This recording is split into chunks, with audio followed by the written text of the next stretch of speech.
You're listening to the Airline Pilot Guy Show. The view from our side of the cockpit door. WAPG. It's the Airline Pilot Guy. Airline Pilot Guy, episode 671. Yeah, he's up in the sky. It's the Airline Pilot Guy. Hello, you're listening to the Airline Pilot Guy Show, the view from our side of the cockpit door. With your host, Captain Jeff, broadcasting live from APG headquarters in Roswell, Georgia. Today's show is recorded the week of July 28th, 2025. Yeah, he's up in the sky. It's the Airline Pilot Guy. Put your light and he's flying by. With the Airline Pilot Guy.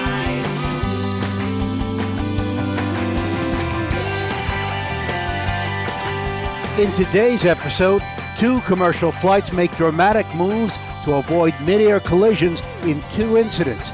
And the final report on a crash that killed the husband of a former congresswoman.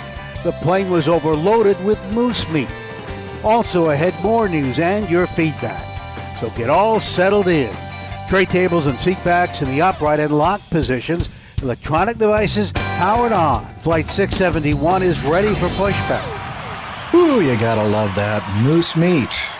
Thank you very much, Radio Roger Stern. Yeah, an award-winning TV and radio reporter, currently at the #1 all-news station in the nation, 1010 Wins on 92.3 FM in New York City. I'm a little out of practice here. Welcome to the Airline Pilot Guy Show. It's an aviation podcast covering the latest in aviation news and answering your great feedback.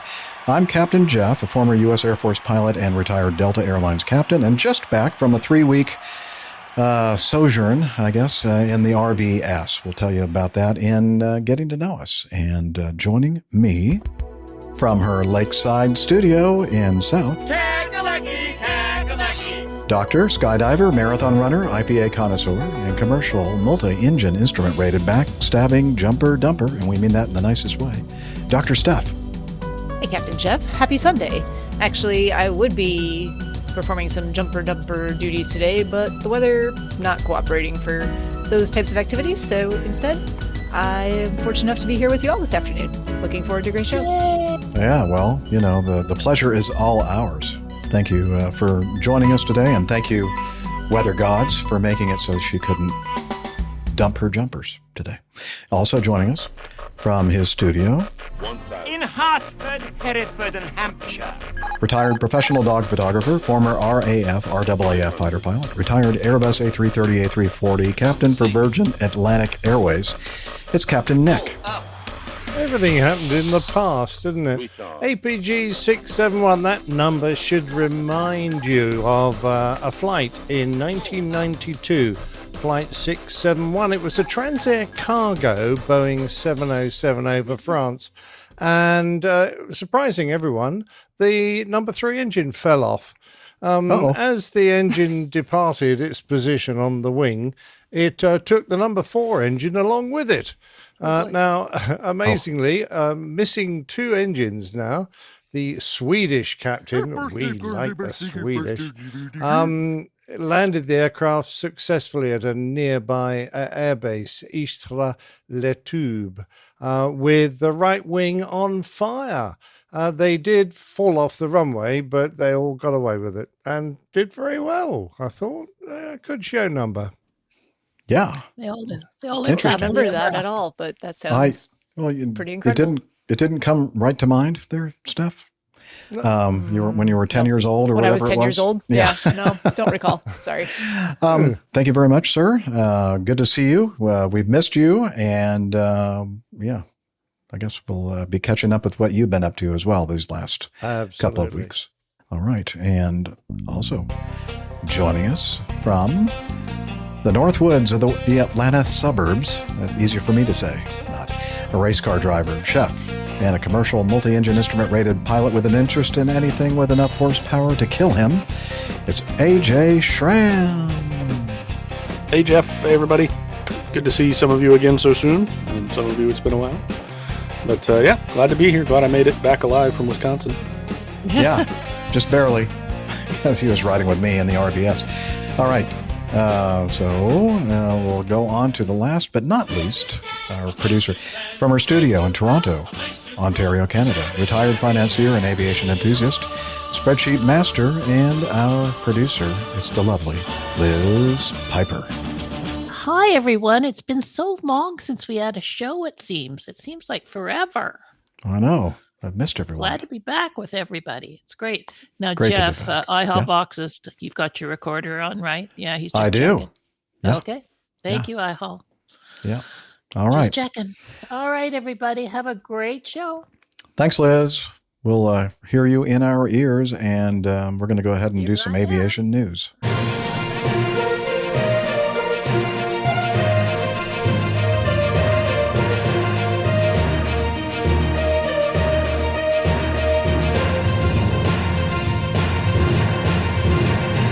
Stand by for news. All right, we're going to start off with this one from the Daily Beast. One of our two near misses with aggressive maneuvers.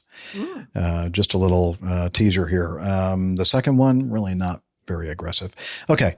A Delta regional flight was forced to make an aggressive maneuver, in quotes, to avoid a midair collision with a U.S. Air Force B-52 bomber in North Dakota, according to its pilot. The Delta jet operated by SkyWest Airlines. Yeah, that's the airline involved here. SkyWest was traveling between Minneapolis, St. Paul, and Minot International Airport on July 18 in what is a 90-minute trip.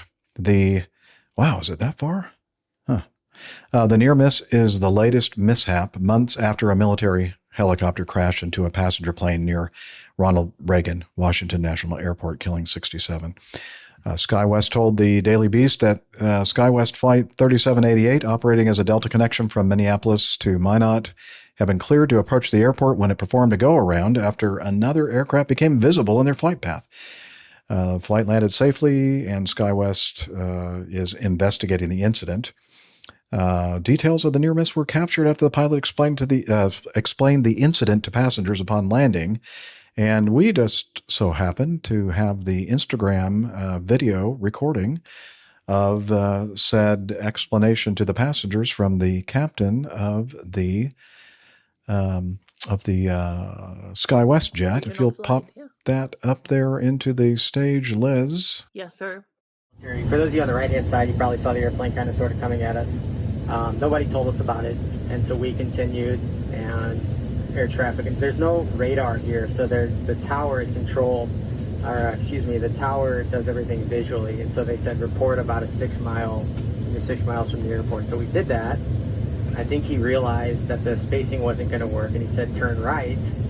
And I looked over, and there was an airplane, which those of you on the right-hand side, I thought it was a small airplane like the one you see at the airport right now doing touch and goes.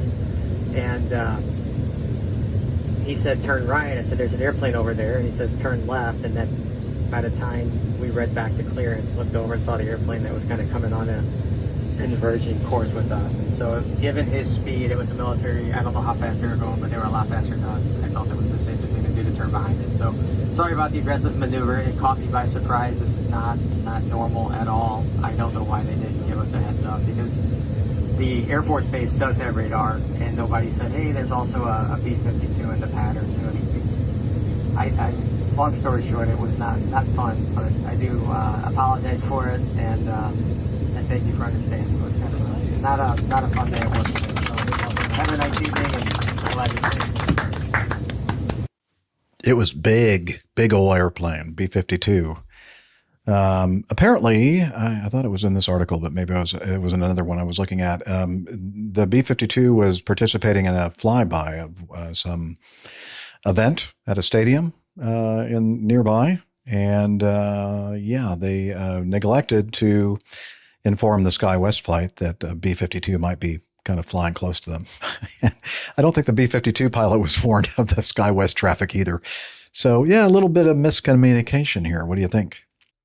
Yeah, I would say so. Don't know why. Usually those things are pretty well coordinated for flyovers, and with other airports and air traffic in the area having participated in a few demonstration jumps and things like that. There's a lot of coordination that goes into it, but it just takes that one extra phone call to another place you didn't maybe anticipate. just to give everyone a heads up. So not sure.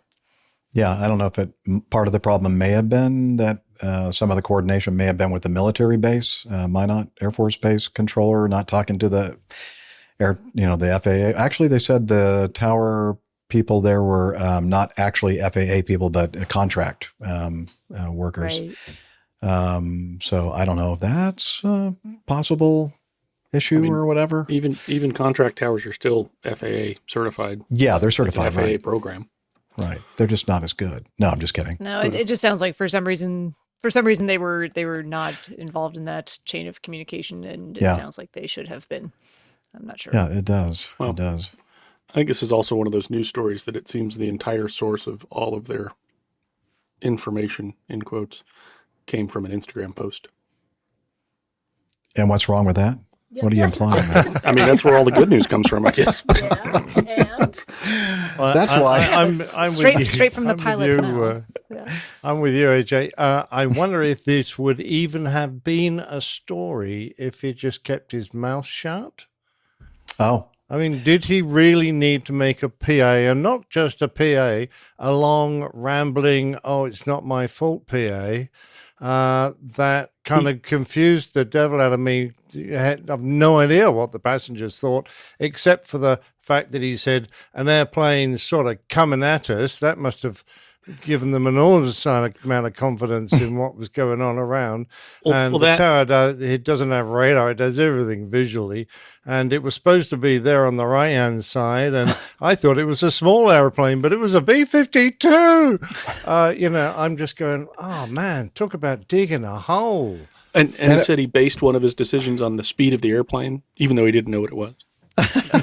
It was faster, a lot faster. Yeah. It was a military airplane. I don't know how fast they were going, but it was Got fast. a lot of engines. Yeah, well, it was an aggressive maneuver, apparently, according to the journalists. Okay, Wow. I agree. I'm not sure what I would have done in this situation if I would have provided as much detail, or I don't know. Maybe less. You can give an explanation without giving that much detail. There's a lot of jargon that he was putting into it. I mean, he did a go-round, and we all, if we can, do a PA as soon as we can after a go-round, because it is an unusual maneuver to experience, and it can feel, quite dramatic. But you just have to say there was another aircraft that we needed to. We couldn't continue our approach because of another aircraft, so we went around. Yep. Just keep it simple. Don't need to dig yourself a hole, is what I'm saying. Because I think it makes him sound right. a little unprofessional. Yeah. Jeff, before you move on, and before I eliminate Eric from the chat room, I thought you'd like to know his suggestion for the title of the show today. Okay, hang on. Where did you guys go? We're still here. I know you guys are right here, Jeff. Oh, thank you. I found you. Appreciate it. Thanks for waving. Now I see the window. Okay, where is it? You talking about The comment that's displayed on the the one on the screen where I'm waving. One on the screen. Yeah. Oh, thank you so much for your help. I didn't even look there right in front of me on the screen. Thank you. Just before we say goodbye to Eric, I thought you'd like. Yeah. Okay. Eric, thank you very much for your suggestion. APG equals amnesia pilot guy. Yeah. That's Jeff today, unfortunately. That's me. Yeah. Sorry. And Eric, now security will escort you out. Yeah. Bye, Eric. Bye-bye. No, And I'm not. I don't take offense at all. Don't worry. And apparently his crown already disappeared. His YouTube crown. Oh, really? Oh, no. What a coincidence. How are you guys seeing crowns? Oh, I see it. Wait, no, I don't. No, we're not. No, we're not seeing don't. crowns. Oh, We okay. already just Why are you seeing crowns? I'm not. What's never mind. Never mind. Okay. There was a whole messing with conversation me. earlier.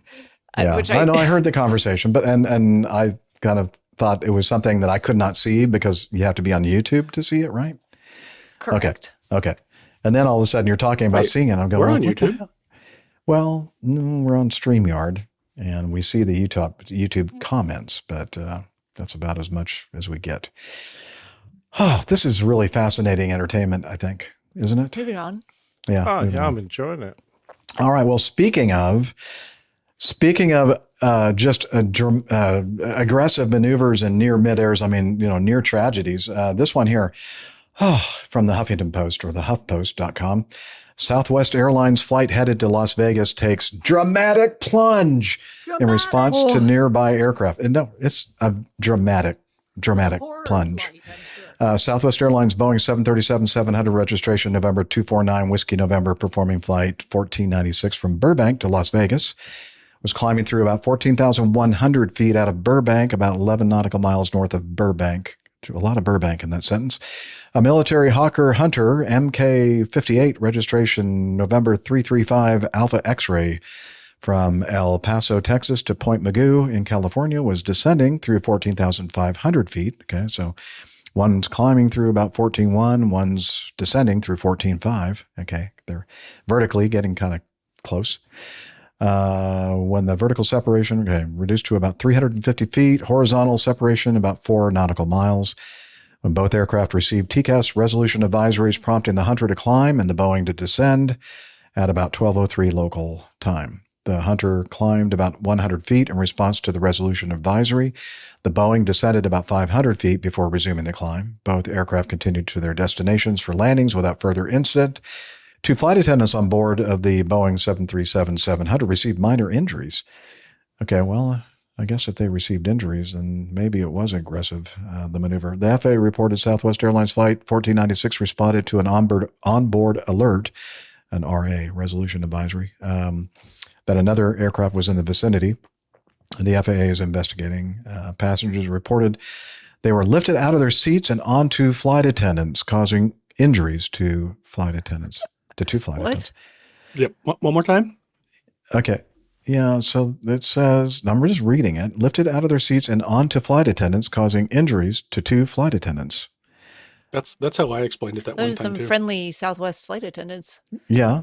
And I'm wondering, do the passengers have seat belts on? No. No. Sounds like no. Yeah. Okay. Well, that's stupid. The airline reported the crew reacted to onboard traffic alerts, blah, blah, blah. We already read that part. And so here's another article. Gives a little bit more detail. Oh, no, it's the same one. HuffPost. I thought that. Let it get in there twice. That's probably my fault. Well, no, but it looks different, but this one's though. got the pictures. It is a little bit different. Yeah, it's different. Maybe they edited it to make it even more dramatic. Well, they've got the rate of descent, so yeah. Tell us about the rate of descent. I mean, how dramatic was it, Captain Nick? Well, it was 300 feet in 36 seconds, which is about 500 feet a minute, which is a very, very gentle descent. I suppose it's how dramatically you plunge it into your 500 feet a minute rate of descent that counts. It's that first 2 seconds of the descent. Yeah. I think I read somewhere else that there was like an initial, like a pull up a little bit, and then they got a reverse command, and then they push forward or something. Sort of roller coaster effect. A roller coaster effect, yeah. And someone here used to fly a Hawker Hunter? Captain Nick? Oh, yeah, I've got some hours. I've got 60 or 70 hours in a Hawker Hunter, but we didn't have any TCAS on it. We were lucky to have an ADF on it, actually, so an ATACAN. Anyway, lovely airplane. Love the Hunter. Great view. The pilot would have been able to see everything around him, and except the Southwest jet, except the 737 bearing down on them. We don't have Instagram audio on this one, but apparently the pilot also made a PA saying that his collision warning went off and he needed to avoid a plane coming at us. Okay. No, was that the Hunter pilot? Who was he talking to? That was the Southwest to the passenger. By the way, I was just going to say, Flight Lieutenant Pollock, remember the guy who flew his Hawker Hunter under Tower Bridge in London? He's passed away now. Oh, no. So he's gone. That's sad to hear. So there you go. He was a Hawker Hunter pilot. I'm still confused, though, about this dramatic 500 foot per minute descent. It was a dramatic drop soon after takeoff. Didn't they say they were at 14,100 feet? 14,100. Yep. That's soon after takeoff? Exactly. Well, there's a comment there. Yeah. Taco thinks so. That was true. Nice. Okay. I love the last sentence in this article, though. Airport spokesman said that neither the control tower nor the operations department has any record of the Southwest flight plunging in their airspace. Because I don't think they actually plunged. Yeah. That might be why. We No did have plunging was had. a blocked toilet, but that didn't Yes, need plunging yes, either. exactly. Okay. Need some direction from the producer. Do we continue with the lineup, or do we go to the moose meat? I think we go to moose meat. All right. Now. I think it's moose meat time. Yeah. Uh-huh. Okay. That would be E. It's always moose meat time, Liz. I know it certainly is up here in Canada. And I know. Alaska. All right. Well, this is news source is Alaska's newssource.com. They only have one, and we have it here. This is reporting on a final report from the NTSB. Plane overloaded with moose meat, antlers during takeoff and crash that killed former Representative Mary Peltola's husband. And let's see, a crash that killed former Representative Mary Peltola's husband, Eugene, in rural Alaska during a 2023 hunting trip was caused by the plane being overloaded with moose meat and antlers that hung on one side of the aircraft, according to the final report by the National Transportation Safety Board. Now, when I was reading this to begin with, I don't remember us really talking about it after it happened. This is the final report. It either, no. Yeah, but I'm thinking, well, he must have been a passenger or something. No, he was the pilot, and he was the sole pilot on this airplane. I kind of imagined it would be like a caravan or something bigger, but it's like it was a Super Cub, a PA 18150 Super Cub, very similar to the airplane that I rode with Armando, who used to own one. And I'm thinking that's a lot of meat. I mean, that's a lot of weight. Yeah, I'm sorry, Liz. What are you saying? Yeah, it didn't go very far. It went over a ridgeline. I think that the hunters watched, I guess this is the second trip of transporting moose meat, and the hunters said they watched the takeoff, and I guess they took some video as well. I don't have the actual video, but I do have a clip or a frame from the video that shows the right wing dropping shortly after takeoff. They said it was not accelerating as quickly as before, and it kind of disappeared beyond a ridgeline, and they thought, wow, that was a close one. They didn't realize that the airplane had, once it was out of view beyond the ridgeline, that it was gone.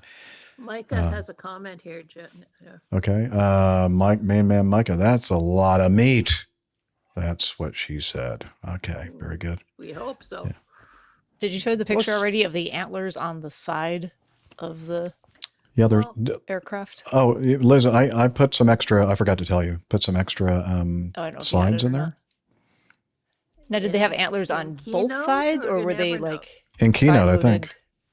Maybe just not. to the right? I'm playing all the ones I've got. Oh, you know what? I think I put them in Evernote, and I forgot to put them in Keynote, and I forgot to tell you. I'm sorry. The one that Steph's looking for, Liz had shown at the very beginning. It was just only up for a second. Yeah, that one. That's it. Yeah, because they said the right wing dropped after takeoff, and I'm just looking at this. Yeah, so those are very aerodynamic antlers. Yeah, it looks like a looks drawing like a still or from something. a video. Yeah. Well, okay. It's sort of got a hazy effect on it. Yeah, kind of a haze effect on there. That's November 109 Tango with the moose antlers on the right strut. Kind of, I guess, I don't know how you describe that, but kind of flat against the just fuselage. hanging. It's Actually- bungee strapped. Or is that just the moose sticking out of the door? Oh, maybe that's what brought the thing down. Was the moose still alive? Anyway, it seems to me, I don't know that much about GA in this particular airplane, but 500 pounds sounds like a lot of weight. But I guess it's not bad with the pilot and It just fuel. depends on if you've done those weight and balance calculations. Some of those little cubs, they'll do a lot of things to them and make them very capable. Surprisingly capable. Okay. My Hall Boxes says a Piper calf. Piper calf. Not a cub. Oh my. Boy. You can Anyway, make well, light of a fatal accident. yeah, you're making light of this, eye boxes. How rude. Well, he didn't the pilot didn't make light of his plane. It was heavy. No, he made heavy of it. It was 6% over its maximum takeoff limit. And they said if they had made it to their destination, they would have been like 180 pounds over its maximum landing weight, even considering the fuel load burned off during the flight. So obviously, overweight condition for sure, and possibly some parasitic drag from the antlers attached to the right wing may have caused this lack of performance and crash. All right. Well, we'll have a copy of the Bullwinkle's Last Revenge. What was that? I'm sorry. Bullwinkle's Last Revenge. No. Ooh, definitely a possible show title. Or too soon, maybe. Yeah. Oh, can we do the plane striking the deer? Since we're kind of talking about moose. That's kind of why I put it there together. Okay. Well, I actually have some video on that one. If you want to pop that into. Let me do a little setup. Yeah. This from the same news source. There's only one news source in Alaska, alaskasnewssource.com. A plane strikes deer on. Is this like one of those places you read every day, Liz? The Alaska News Source? Every day. Okay. It's like paddle your own canoe for Alaska. Oh, like paddle your own canoe. Okay, gotcha. Plane strikes deer on Kodiak runway. Kodiak, that's a bear, right? Yeah, it's also a type of airplane, but in this case, it's the place. It's an airplane. It's a bear. It's everything. Okay. Wow, I'm very confused. Anyway, wildlife strike forces flight cancellations as aircraft remains grounded for repairs. An Alaska Airlines flight hit at least 2 deer while landing at Kodiak Airport on Thursday morning, damaging the aircraft's landing gear, but causing no injuries, according to Tim Thompson, spokesperson for the airline. The jet was a 737, landing at approximately 8 o'clock in the morning when it encountered the deer during rollout. More than one, actually. The plane, because the plural of deer is deer. The plane was able to safely taxi to the terminal. No passengers or employees were hurt, but the collision caused damage to the plane's landing. Okay, we already heard that. So let's look at the video. Now. Okay. So the plane taxied to the terminal, but the deer was just terminal. Yeah. Oh, very good. Good one. That deserves there you go. Very well done. I'm going to play said video right now. Fingers crossed. Okay, here's the 737 coming into Kodiak Airport. And, definitely looks like a 737. I hope there's a runway he's pointing at, because the runway I can see is at right angles. Oh. I think... Oh, yeah, it must be a cross runway. I see it. Yeah. I see it. In the corner. I think the person taking the videos are like, what's that in the sky above, like higher up in the frame? Like, is that an airplane or is that a drone? Anyway, okay, let's concentrate on the airplane crossing the threshold. And, if you're sensitive to animal life being killed, you might want to avert your eyes now. Too late. No? Yeah, okay, look away.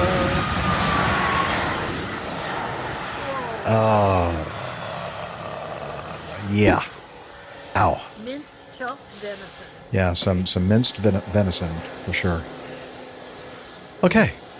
Yeah, that I think that was pretty much instant death. That unofficial series of wildlife being killed on runway. So yeah, I know that was kind of the theme for the show. Apparently, Liz, you were making the theme wildlife. I try to have a little bit of a theme. Dead wildlife, even if it's gruesome. Yeah, well, we do appreciate that. Okay. It's that time of the show. We have a lot to talk about because, we haven't been recording regularly the last few weeks, and we've been busy. I think all of us have been busy, and so now we're going to be able to talk about it. So, who would like to go first? Captain Nick. Captain Nick. Okay. I've been voted in. Hi, everyone. Usual busy time of the year for me. So plenty of bowling, plenty of commitments. around the place. But the most fun thing that happened by a long chalk was to meet our wonderful listener, Logan, who was on his way to Italy, but he decided to come via London, and he was only in London for a little over 24 hours. But he did say that, how about we get together? So we did, along with a few other friends, and there's a video. A little apology for the audio. New microphone system, still getting to grips with it. Hi, Jeff. This is Captain Nick, and we're at a very special place today. So we've got a little group meeting, and we're up in the Schramm in London. And I'm going to ask everyone to have a quick word. So can you just tell us what's going on in your life, Nav? Well, hello, Jeff, and everybody at the APG. Hope everybody's doing well. And you are surviving Oshkosh, or you've survived Oshkosh by the time you will see this, hopefully. It's been a very nice day today. Meeting up with some old friends who I haven't seen for a very long time. And I wish you all the best for whatever you're doing next. Excellent, and pass it on.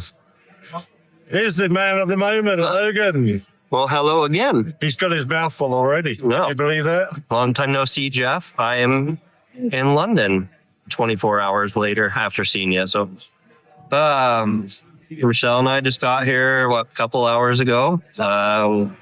Took the long way to get here. Went all the way to the West Coast to fly east, but we're here for the night and headed to Italy tomorrow afternoon and hopping on a cruise on Saturday. So let's put this little meetup together. It's good to see everybody. It's absolutely brilliant. Now, you flew across on a 380. Yeah, we're British. To LA especially for that. Yep. Flew BA over on an A380 for the first time. And awesome airplane, quiet as can be. Got on the upper deck and service was fantastic, and I have no complaints other than the lack of sleep. Fighting the jet lag right now, but that's all good. Yeah, well, you're certainly filling your days up with Oshkosh and then going here and then up there to Italy. You're going to be looking forward to finding a bed and having some sleep. That's right. It's going to be awesome. Excellent. Good to see you. Well, good to see you. Go on, hand it over to the old lady over there. Me? Of course. G'day. Hi, Julie. Hi. What's happening? We are having a wonderful time in a stunning spot. I'm going to have to renew my geography of London. So that I can spot where our son works. The children don't realise we're spending their inheritance, do they? No, they really don't. Probably as well, because they might get upset, but there you go. It does at the moment. Brilliant. Excellent. Cheers. Okay, there's a lady we don't see. Where I'm here from. Oh, is she not chatting? She's got a mouthful. Oh, okay. She's barely put a piece of bread in her mouth. All right. Brilliant. All right. Well, where you go? How's it been so far? It's been really good. This is Michelle, by the way. I'm Logan's wife. Yeah. Flew in with Logan, obviously, on the 8380 and enjoying London. And what little you've seen of it, but you can see a fair amount of it from up here, can't you? Shard yet. So excited to be here. Excellent. Lovely. Come on then, sir. Nice to see you. Yes, we make some new friends as we haven't met before. Well, it's a good hand. Sometimes we get to see it a little extra. And the lights come on and we can look at it and be quite pretty, I think. Absolutely, yeah. Well, I'm looking forward to seeing some good flybys. Yeah. We need an F-14, don't we? Yeah. To fly by the tower. That would be great. And here's a few stills after the fact, Jeff. Nice panorama of the inside of this lovely restaurant in the Shard, showing London. And there it is with the sun setting. You can see even a bit of rain. Here we all are, gathered around our table. And there's Michelle and Sue.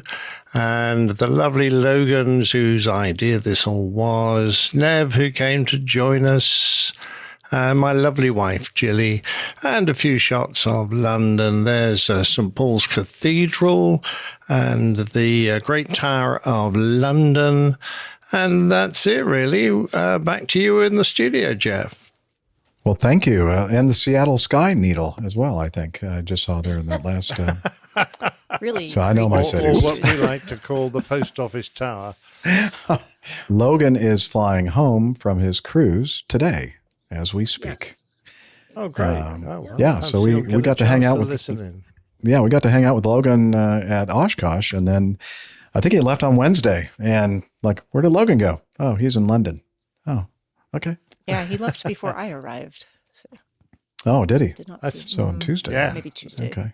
He did mention Wow. that, and he didn't get to see the night display, which is one of his that's favorites, Wednesday night, which is a yeah. shame. But I suspect his wife was more interested in getting to Italy and enjoying that lovely cruise. I hope they had a great time. No. Priorities are all out of whack. Yeah. Anyway, Logan, it was a very generous idea to invite us all to join him in the Shard. It was a wonderful meal and a lovely restaurant. So thank you very much indeed, Logan. Ihal has a good question here. Did you have the charred steak? 245 pounds sterling as opposed to pounds weight. No. No, we had something a little bit more modest on account of the fact that would have probably ruined Logan's holiday. How much is the bread? The bread? Could I have Lots of bread. Free bread, please. The bread was actually something like £18. Oh, they were charged for the bread. Well, they have to get it all the way to it the was top a of the starter, Shard. So if you had the bread, elevator. it was lift it fee. was fantastic. It was very nice indeed, and we had a really good time. Was Logan, he was chewing on something when we went, on camera with him. Was that moose meat, maybe, that he was chewing on? Are there a lot of Possibly, meese or possibly a in nice meese? I don't think that's nice a bit thing. of the plural bread. of Is it? I think that's all that arrived at that point was the bread. Let me ask the hyper-correct producer, is the plural of moose meese? No, it's moose. No, it's not. No. What's the plural of goose? Gooses. Gooses. Yeah. Sorry. Just saying, some inconsistencies here. I know. Well, yeah, because it's English. the root of the word. They Yeah. do come from two different languages, those two different words. What other airline podcast would you have or find out there discussing the English language and the peculiarities of pluralization? Indeed. Wow. Can't even say that. Incredible. Okay. Just All before right. we move on, let's do the Yes. cover art from the last show. Oh, yeah. Let's do some cover art. Oh, right. Yeah. Which Indeed. So there were some great suggestions the last show, which does seem a long time ago. I think the favorite one from me was Jeff's big ass show, but I didn't have a photograph of Jeff's big ass. That was a shame. Now you do. He's lying. Yeah, great. It was great circle pole dancing, flying down under, and pole dancing floggers. Some of those were a bit dodgy, but the one we loved and settled on was Micah's suggestion, I think, Deep Dish Airport. And there's a picture of the Chicago airport, which is, of course, a huge deep dish pizza. And if you're trying to find the little things we hide in there, then have a look at under the D of dish, and you'll see on the runway there is a penguin taxiing along the runway on its belly.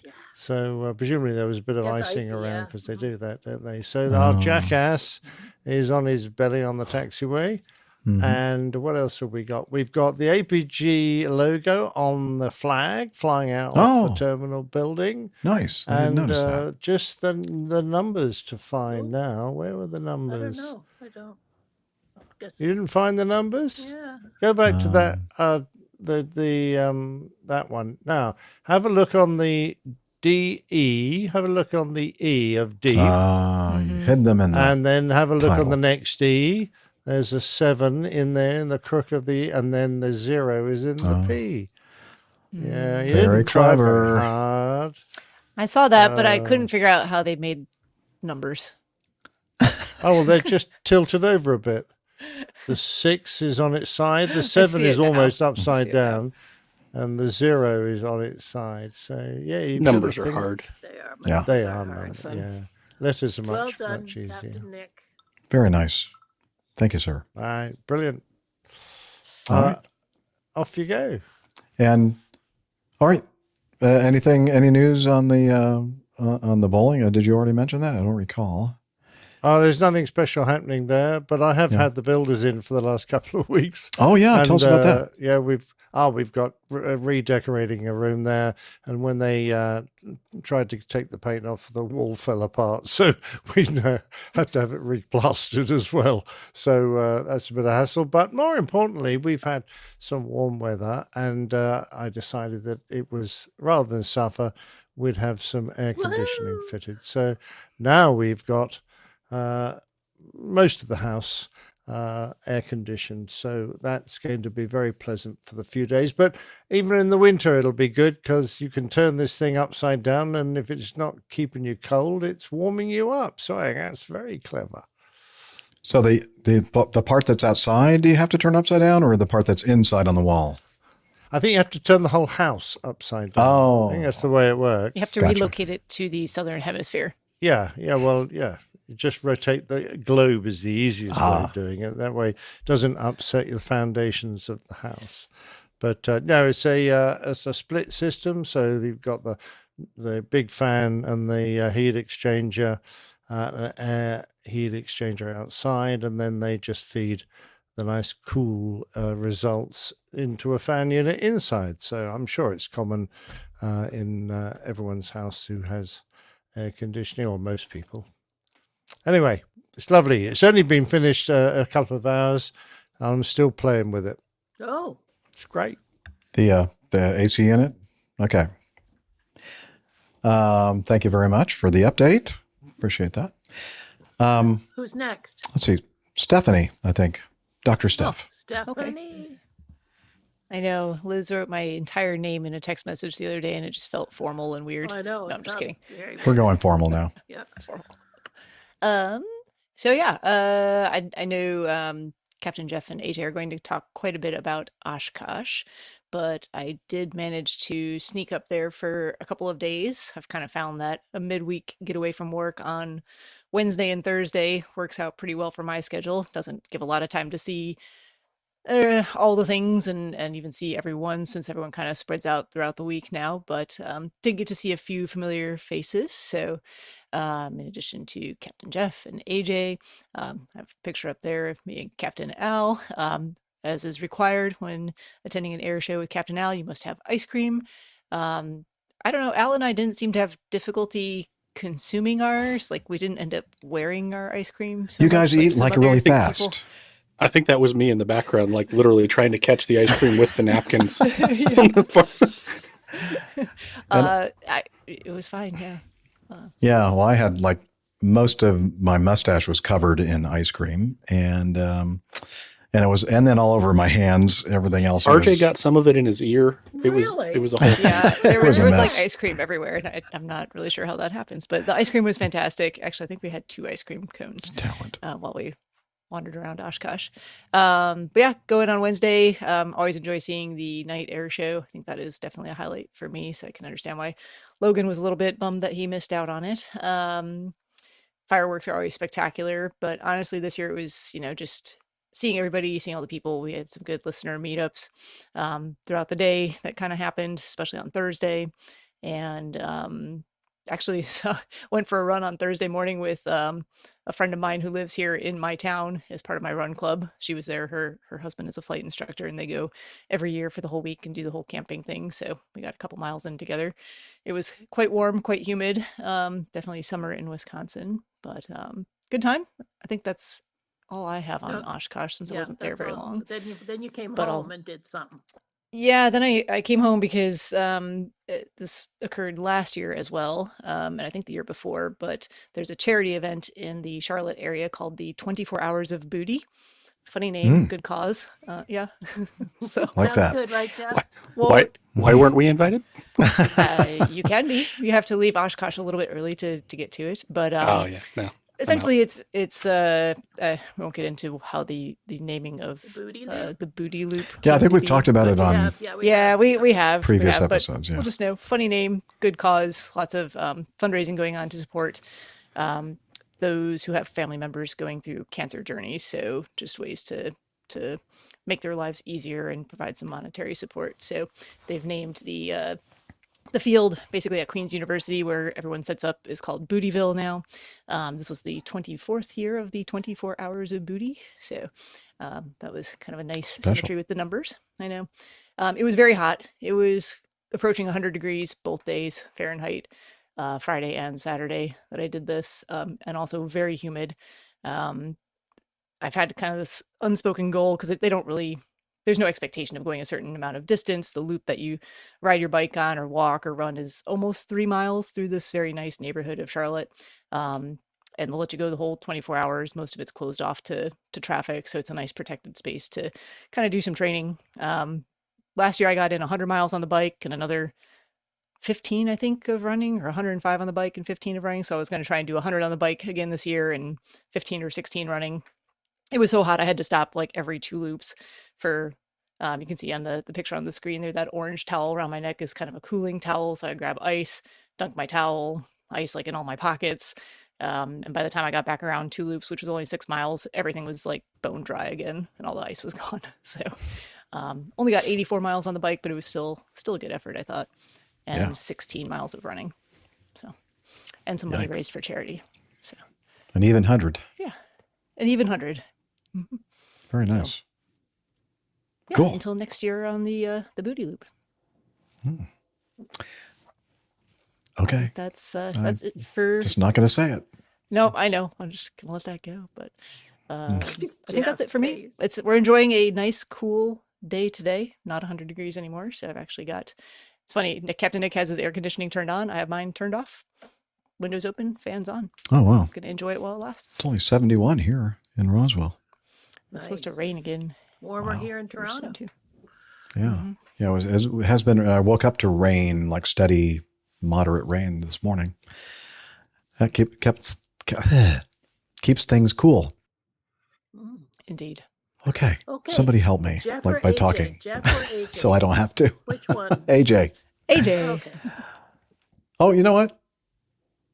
Yeah. I was gonna say you want to just kind of we can just kind of do Yeah, it we can do together. it. We were Let me together do the my whole first time, part because so I set off like almost 3 weeks ago, or more than 3 weeks We ago. covered on the show at the cottage. We covered until you got to the cottage. So we did cover that. But yeah, so I left on my trip up to the cottage. We recorded a show up at the cottage, Liz and I. Yep.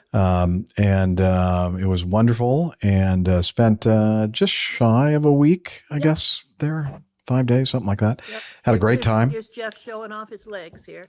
Yeah, there's my leg. Just one leg for you. And it's the one that I actually stand on. Like a flamingo. My right one. Yeah, and beautiful cottage and right on the Owen Sound, and I think we talked about that on the last show too. So yeah, great time. Really enjoyed spending time with Liz, and we had fun. We talked about you all, and most of it was good. Most. Not all of it though. Just to be honest, to be transparent. And then you left my place and headed across Michigan. Yeah. And then I left on Thursday, Yes, I think. correct. Yeah, Thursday, and headed down into Michigan, and then kind of like midway through Michigan to the west coast of the hand. They do this hand thing with Michigan, the Mitt, sorry. Over to Ludington, and spent the night in the Ludington State Park. And I literally just like parked, plugged in the electricity, and then, went to sleep and got up early the next morning.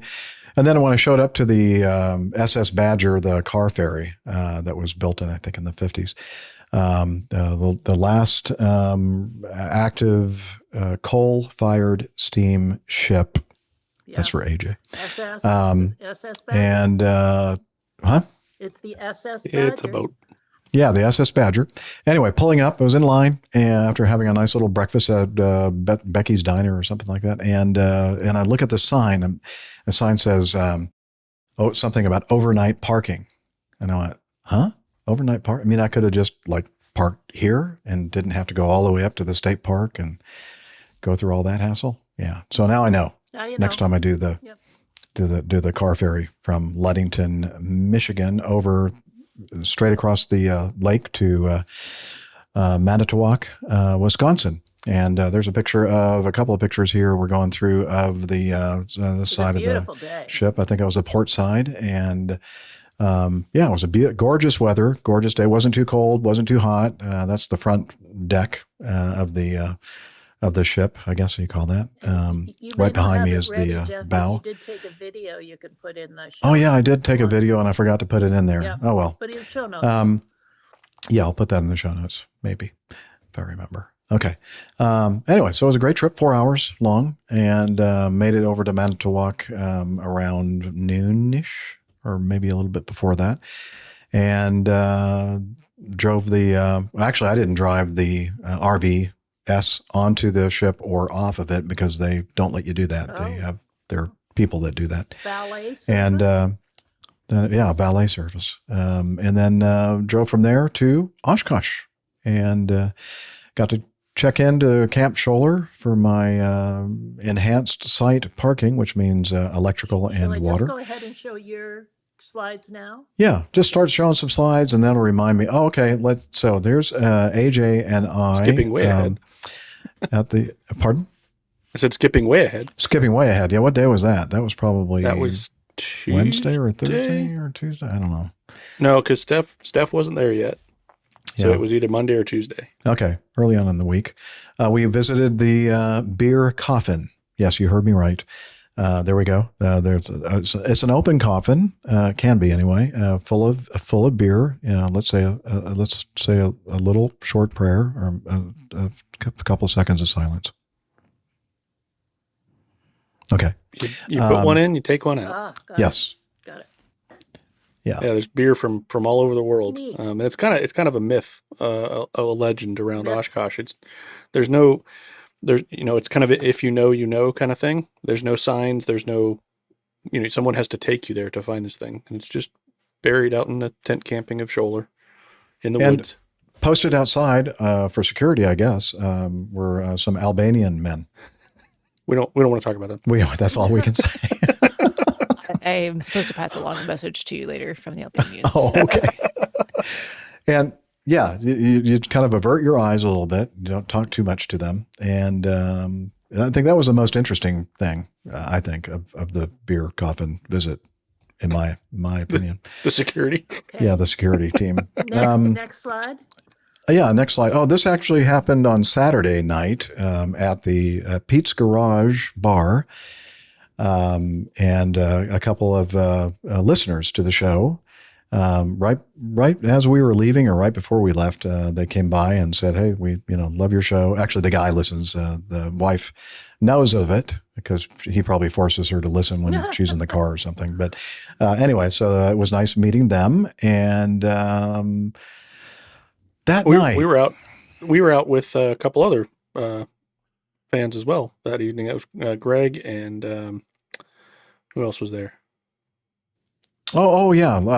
Greg, Logan didn't make it because he was still unpacking from the Bonanza. Well, that's arrival. Graham Fig at the back, isn't it? On that photo, yeah. But going back to Pete's Garage Bar, as AJ is saying, we Greg, dispatcher Greg, who's there every year at Oshkosh. Not this. It's not in that photo. So that's something that happened later. Let's see. Who else we had? A Delta dispatcher, Ryan. And who else? I'm trying to. It's all fuzzy in my head now. Hillel was there. Hillel, yes, Hillel was there. Not having a shower.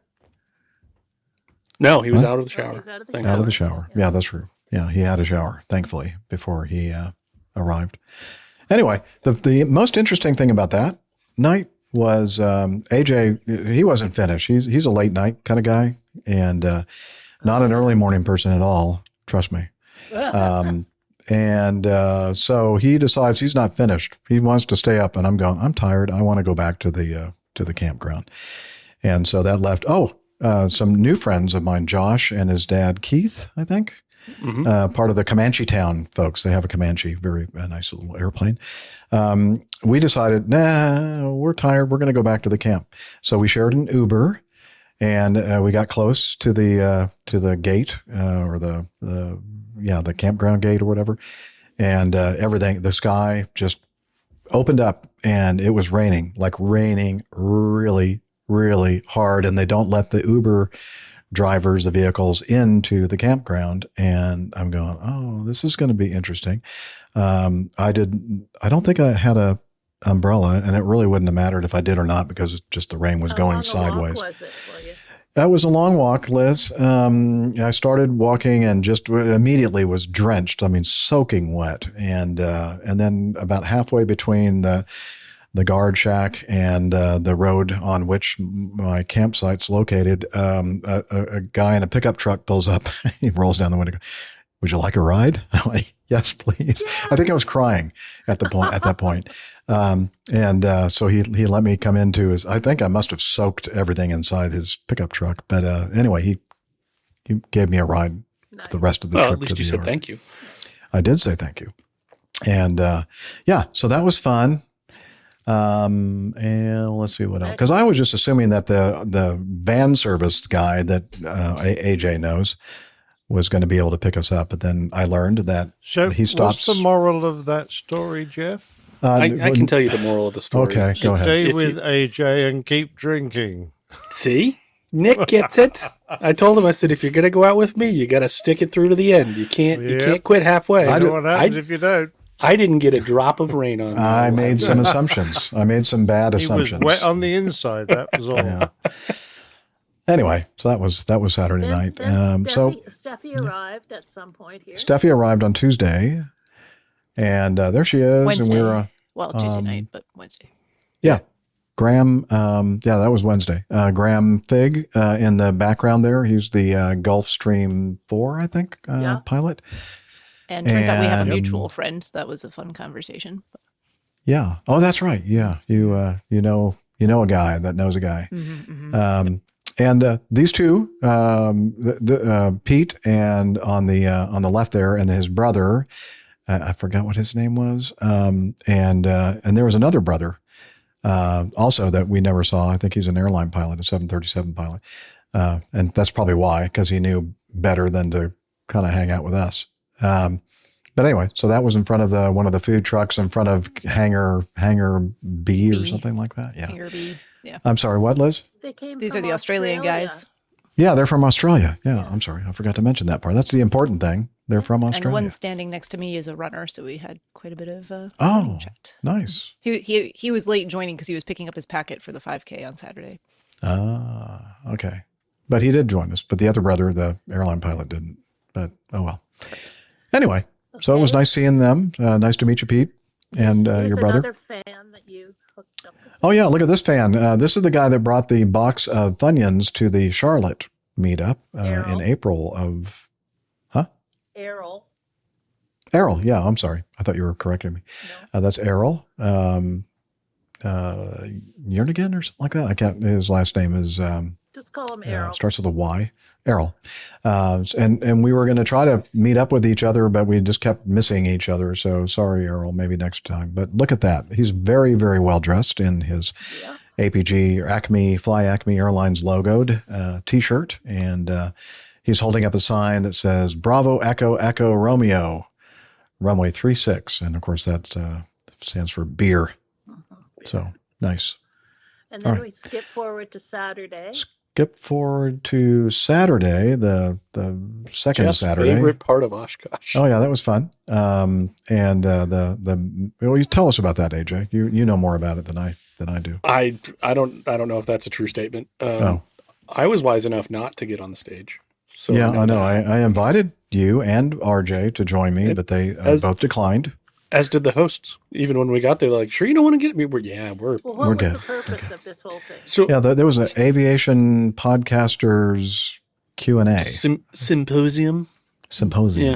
Yeah. So there's a few names people might recognize up there, but it was put on by the Flying Midwest podcast, which are friends of mine and friends of the show, I think. And So it was Were there basically kind of really more people on the stage than in the audience? almost. Yeah.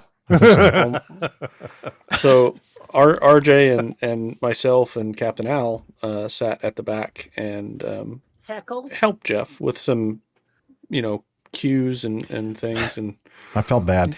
I kept getting my watch, my Apple Watch kept like notifying me, and I'm trying to read their messages and I'm having trouble. And then I thought, oh, the heck with it. I'll pull out my phone and started and then I thought, this is not really good style points for me. I'm supposed to be up here paying attention to what everybody's talking about in the forum. I was listening, but I was also listening or looking at all the great suggestions from AJ, RJ, Captain Al.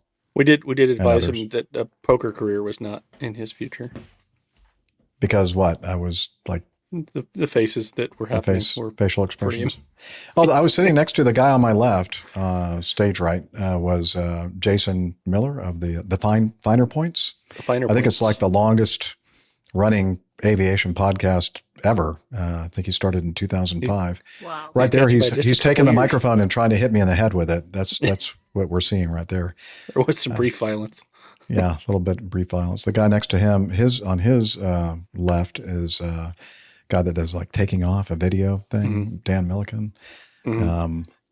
Anyway, the guy next to me on my right is a weather meteorologist, really? As opposed to the other kind. To the non-weather meteorologist. Yes, he was not. He was not an animal. I tend to meet mainly non-weather meteorologists. They're not very good. Yeah, he was an Air Force meteo guy and gave briefings to pilots and stuff like that, and much more. He has a podcast, and probably should have prepared myself better for something about like off radar, something about the radar, on the radar. I'm sorry, sir. I don't remember. Yeah, I'll have that information in the show notes, I hope, if I remember. Okay. Anyway, he was a nice guy, very entertaining, and then another guy over to his right, a fellow Acme pilot and also a podcaster, the Pilot Network, Pilot Network. Pro Pilot Network. There we go. I think that's it. Yeah. Very nice guy. I got to speak with him nice. for a good bit of time. Yeah, he came to lunch with us. Yeah. For the taco conclave. Yes. At the same time as this was going on, there was another get together going on. There was another get together going on. Actually, this started just prior to just before. Yeah. And unfortunately theirs got delayed a little bit. There would have been a little bit more separation. Right. Opposing bases. Logistical factors with the opposing bases. Too bad they didn't have a good turnout, eh? Yeah, they didn't have as big a turnout as we had at the Aviation Podcasters thing. Yeah, this is like, I don't know, how many thousands of people there. They had free beer, I guess. No, they didn't. That's the weird thing. What? I know. Well, they probably promised free beer. I don't know. Maybe. So it was good seeing RH and AG. There was one question that was brought up during the opposing bases. It was posed to them, but it was actually directed at Jeff, and he had unfortunately just walked away when that question was voiced. But it was a question as to the coincidence of timing of me appearing on the Airline Pilot Guy show and also the Jackass Penguin appearing on the Airline Pilot Guy show. And just wanted to kind of talk to that just for a second and discuss the fact that I have had to sign an NDA, so that is all I can say. Zip it. But, well, I guess we'll just keep it a mystery. Yeah, just keep it. I was going to actually... Next, Jeff, you have... These are some photos from David Abbey, so... Oh, okay. David Abbey sent us some photos. Great seeing him. And there you are. Multiple times. Well, I don't see them. I think that we have to share that for us to see it. Oh, I'm sorry. My bad. Okay. Details. Yeah. It's been a while, yeah. There we go. There he is. Yeah, David Abbey there, and I think that's probably the life. No, that's the media tent. The media, I think. The media tent. We were in there getting some air conditioned air. You and Captain Al. There's Captain Al and I standing next to each other there at the. I've got air conditioned air too. And there we are. That was the end of the podcast. Oh, that's symposium. Right. Yeah, keep going. I know AJ's going to loop back to Oshkosh, but there's just two last slides here of you, Jeff. There you are on the road, heading south again. piloting the RVS, the Road Vessel Studio on the highway. There you are, And coming into Nashville. oh, that's right. Kind of cresting a nice little hill to the north of Nashville, and a nice view of the Nashville skyline. Yeah, and we had a good time staying over with Josh and his lovely wife, and got to meet his kids, and we had a great. AJ fixed an amazing meal for all of us, and You had some haute cuisine. yes, we did Haute have cuisine. haute cuisine. Yes, and I'll let AJ tell you about that. Yeah, That I was would fun. say, Liz, if you just want to run through those pictures, and we'll just kind of Here we go. hit them as they go. Oh, it's off the stage again. I know, it's coming. So there was that's a picture of the flight design CTLS, affectionately known as the Egg. If any of you guys are Midlife Pilot podcast fans, Ted from Midlife Pilot podcast is a good friend of mine, and he flew that tiny little airplane all the way from Portland, Oregon to Oshkosh, Wisconsin.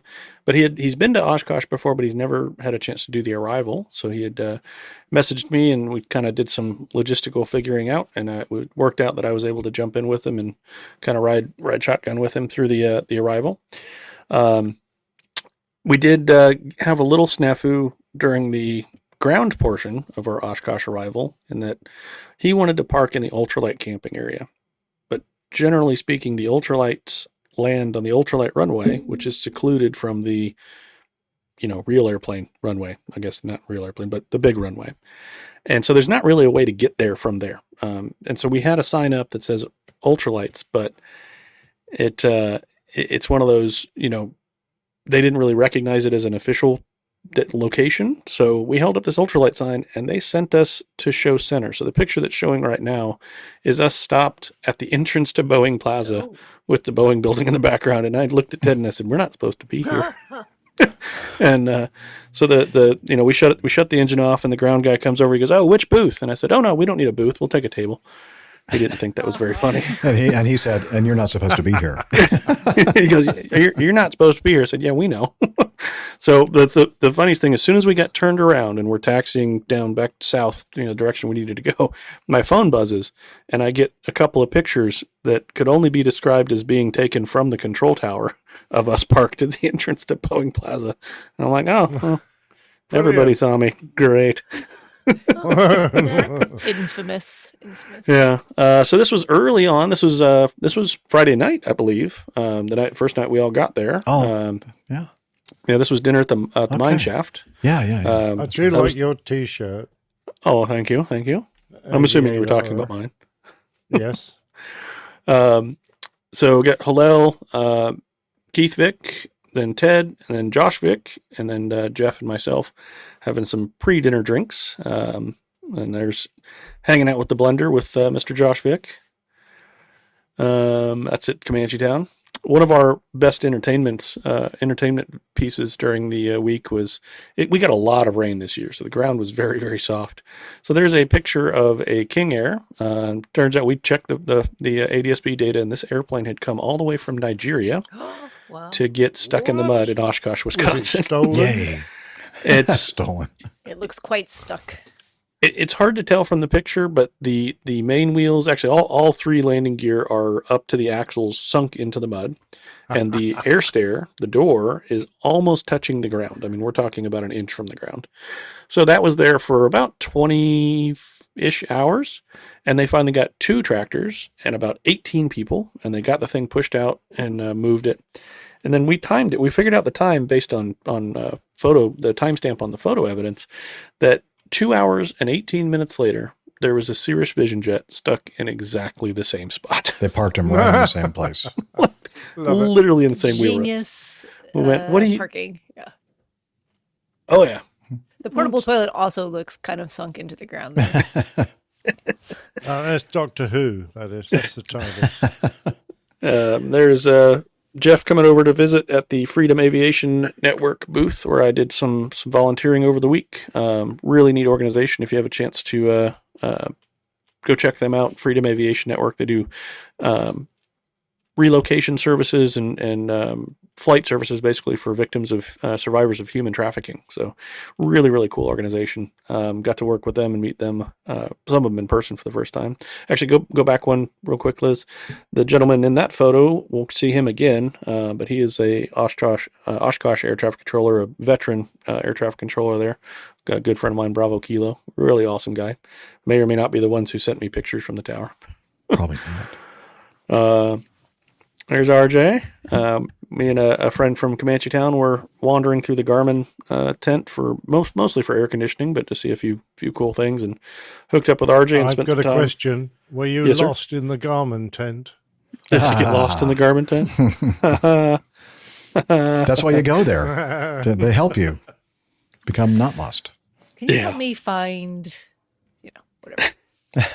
Insert place here. Insert place here. So Tuesday night, we have an annual tradition of gumbo night at Comanche Town. We make, I don't know, it's like 400 gallons of gumbo. It is an insane amount of gumbo, and everybody's welcome. It's phenomenal food. We actually fly in, to some guys from Louisiana fly in and make the gumbo, rice, garlic bread, just absolutely phenomenal. Of course, the blenders are running the whole time, so multiple blenders with what we call fruity drinks. They're fantastic.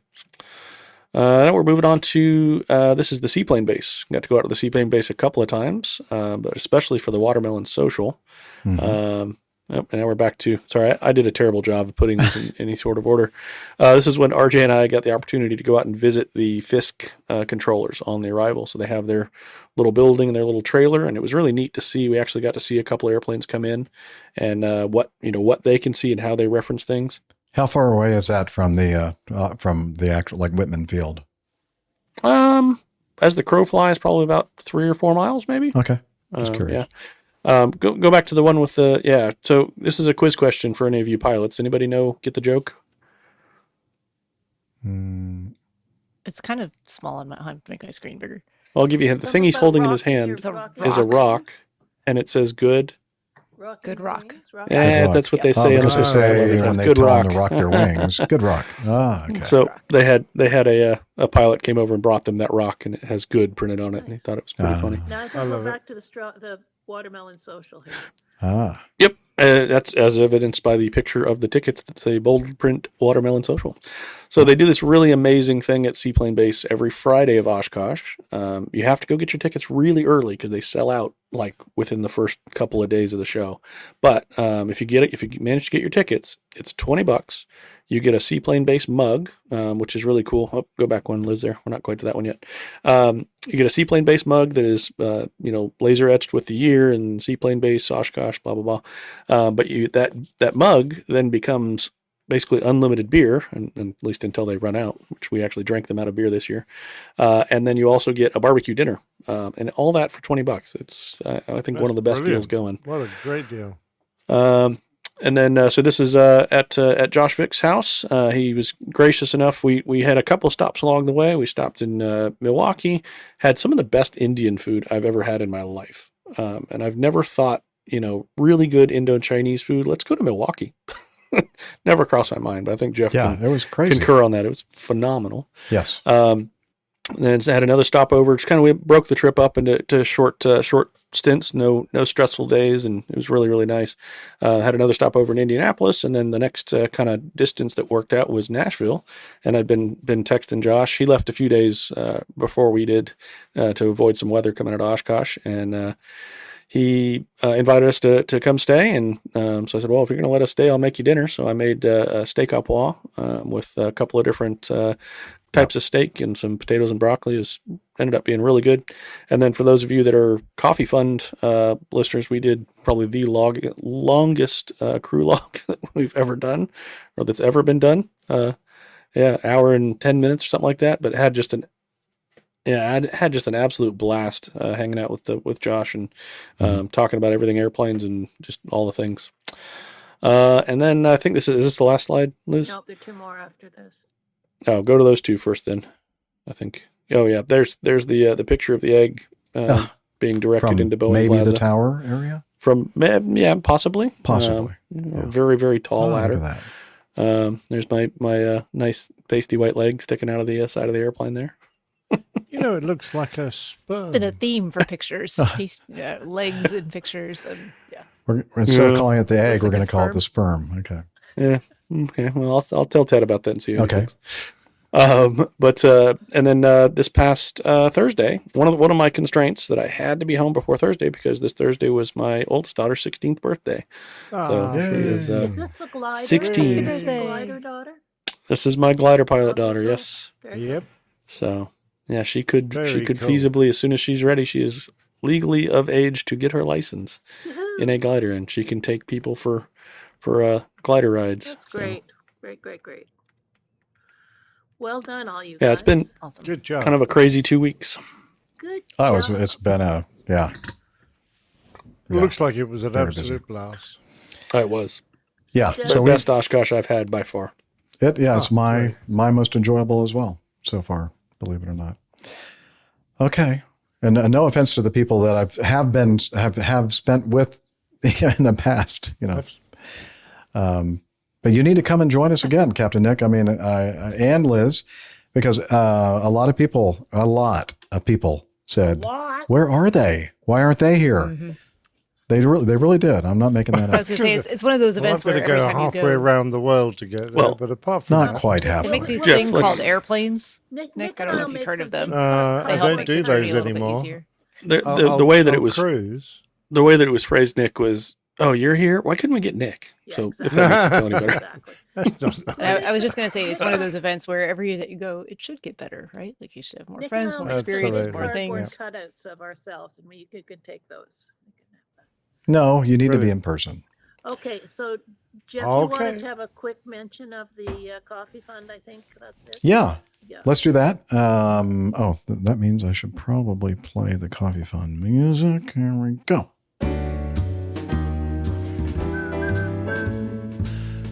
Johnny, how much more coffee? No thanks. I love coffee. I love tea. I love the APG community. Coffee and tea and the Java and me. A cup, a cup, a cup, a cup, a cup. Oh, yeah. That's the new Coffee Fund slide or picture that Captain Nick did for us because, the new latte art, the new machine that I have, I came up with some latte art with the logo, and then he used that for the drawing there of the Mad Dog coming at you. Anyway, thank you, Captain Nick, for doing that. Okay, the Coffee Fund, your way to support the show financially if you desire. This is a free show. We do it because we enjoy doing it. We're not trying to make money. But it's nice if you can help us support the show financially if you have the resources to do so. A couple of different ways to do that, and one is the Coffee Fund Classic method, which is a PayPal donation kind of thing. And we had, let's see, I'm going to start from the top here. Vernon Tryon sent a very nice contribution. He's in Fort something, Colorado. And he sent a note with it saying, "I still suffer from APG syndrome, but now it's time to pay for my habit. Keep up the good work," he says. "Appreciated more than you know. Hugs to all, Vernon Tryon." So thank you, Vernon, for that nice contribution. He contributes in so many ways, financially, and sends him feedback on a regular basis. So thanks, Vernon. Really love you. Also, Bill Brown sent in a nice donation as well, and his comment is, "I love your show." Thank you, Bill. Appreciate that. And then Richard Adams also came in with a nice contribution. He said, "Hoping I'll be able to catch a live show sometime. It's been ages for me." So yeah, we hope you do as well.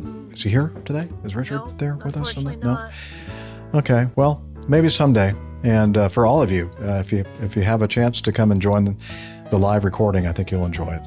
Okay. So that is the Coffee Fund Classic method. And we also have a thing called Patreon.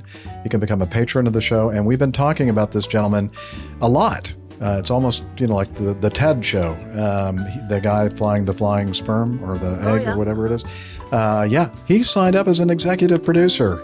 So yay, I think that deserves like this. Yeah.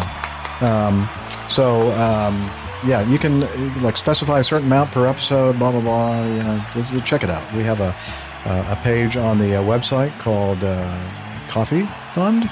So airlinepilotguy.com/coffee, I guess that's what we call it. And you can learn more about how you can join this wonderful group of folks, the Coffee Bar Club. Okay, I think that will do it.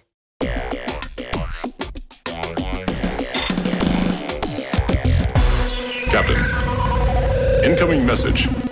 All right, I'm going to start our feedback segment with this. Oh, this is the great thing about our show. People listen and they kind of shake their heads in a negative way and say, yep, they got it wrong again. Because we only shoot for 50% accuracy here. So, you know, half the time we get it right, half the time we get it wrong. Well, this is one of those times we got it wrong. So Steve wrote in and said, Pentagon helicopter arrivals. Hi, Captain Jeff and crew. My understanding is that since 9/11, all helicopter arrivals at high security installations in the U.S. are flown at speed. Otherwise, these helicopters could be sitting duck targets for terrorists. So we were talking about the fact that helicopter, this is after the DCA thing, and they were coming, they were en route to the Pentagon. And the guy made an approach, or the crew of the helicopter made an approach, but they kind of got waved off or something because they weren't quite ready for them. And then the controllers, out of an abundance of caution, sent around a couple of flights, a Republic flight, I think, and a Delta flight. And so we were wondering, well, why? In fact, I think it was Captain Nick that said, well, you know, the helicopters can hover. Yeah, I don't think we got it wrong, Jeff. We just asked the question, why didn't they slow down? We were curious, and it sounds like Steve has just provided us the answer we needed. They can't slow down. They're not allowed to for security reasons. That's fair enough. Yeah, absolutely. And, you know, I don't mind getting things wrong. I mean, in fact, most of my life I got things wrong. Well, we just didn't know the answer. Thank you, Steve. Appreciate that. Yeah, it's good. Great information. Thanks. Yep. We got this from Leicester, Western Canada, Vancouver, Victoria, Vancouver. Or not, Victoria, Vancouver Island in British Columbia. Did I get that right? Okay. Oh, wow. That's near where my brother lives. Oh, yeah. They should get together sometime. Have a coffee or something. Roberta, Westwood. And she says, oh, look, a family of raccoons inside a plane. Of course, that's just one of the items in this feedback that she's talking about. Let's see. So I think the first thing that she brings up is a Condor flight that misses Munich curfew by seconds. And I think, I don't know, I have a little video. Yeah, I have it, actually. Do you want me to play it? Yeah, I guess. Yeah, sounds interesting. All right. You got it on the stage? Because I can't seem to find the darn... Just a second here. Whoa, okay. Yeah, there we go. Okay, got it. There it goes. Okay. Here we go. This Condor flight was forced to divert when it missed the evening curfew at Munich airport by just 10 seconds. The aircraft, an A321 registration Delta Alpha Tango Charlie Alpha, was operating flight DE 1513 from Palma de Mallorca to Munich on June the 2nd. The flight left Palma around 2 hours late, and in order to make the curfew, the crew would have had to make very good time, with the fastest flight time on the route typically being around 1 hour and 38 minutes. Remarkably, the crew actually made very good time and began the approach to runway 8 right shortly before the curfew. Unfortunately, the aircraft was around 10 seconds late and was refused permission to land. The aircraft went on to divert to Hahn Airport near Frankfurt, an additional journey of 233 miles, taking an extra 43 minutes. How would you feel in this situation? Let us know in the comments. I have a question. Yes. About time and clocks.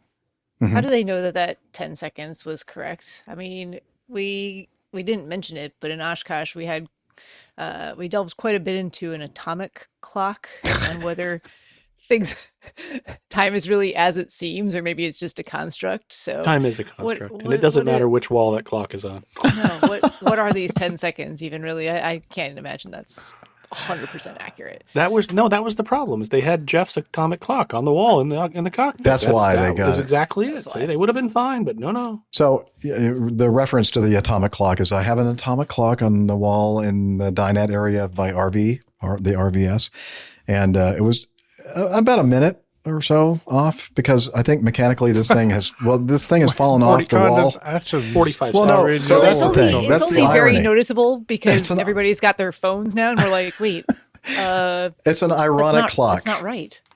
So, Not so I atomic, decided, ironic. It's I an decided ironic, I was not a- going to fix it.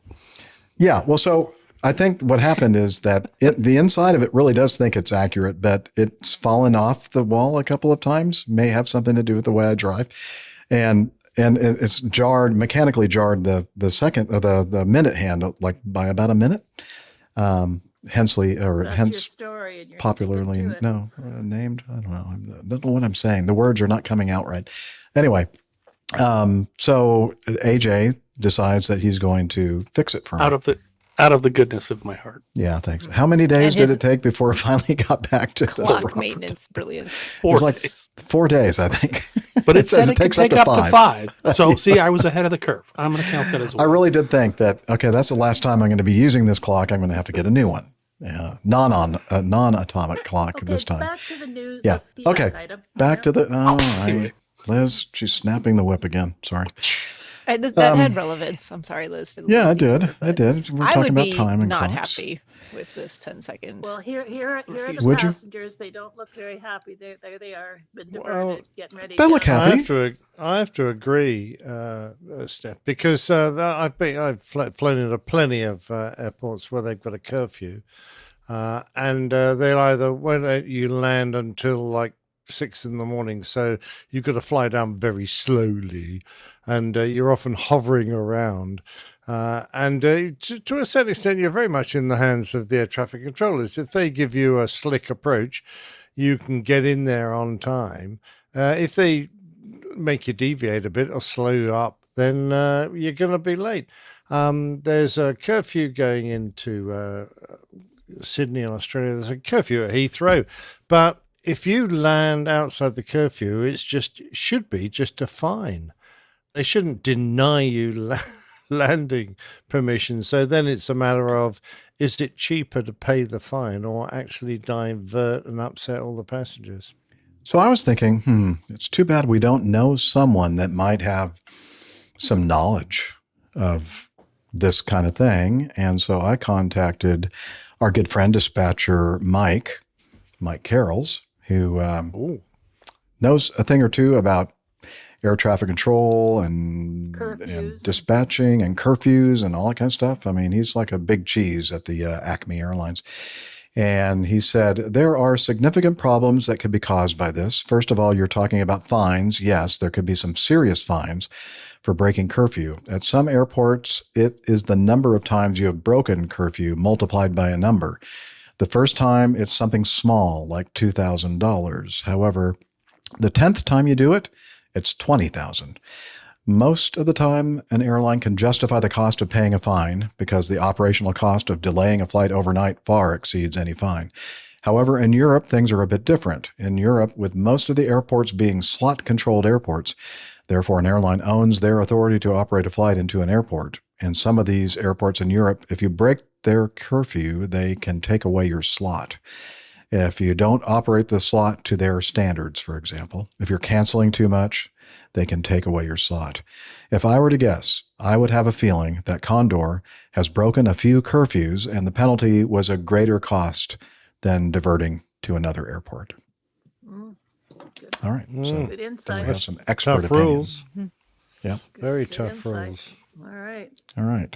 Thank you, Mike, for sure. giving us that Yeah. information. That's And Very good. much Roberta. appreciated. Bringing it. And Roberta, for the article, and we'll have all this in the show notes. Was there something else that she? Well, she was talking about raccoons, but we don't really need. Oh, to. raccoons. Yeah. You don't want to go to the raccoons? Well, Okay. we can. Yeah, but Okay. no. Where is that in this thing? I'm trying to find it. I don't know. It's all over the place. That thing was. Okay. What was the That's not what was the helpful. science fiction movie where a raccoon was one of the lead characters? I thought that was great. Was it like one of the Oh, I think I know what you mean. what do they call the heroes? What were those movies? What do they call? I don't know. It's like Yeah, the Fabulous Escape. Four, Heroes of the Fabulous Four Galaxy or something. Superhero? Anyway, the- someone will tell us. Yeah. Well, Superhero? Yeah, superhero we'll movies. have the raccoons in the show notes. What was it called? You have DC Comics and you have the other comics that starts with an M.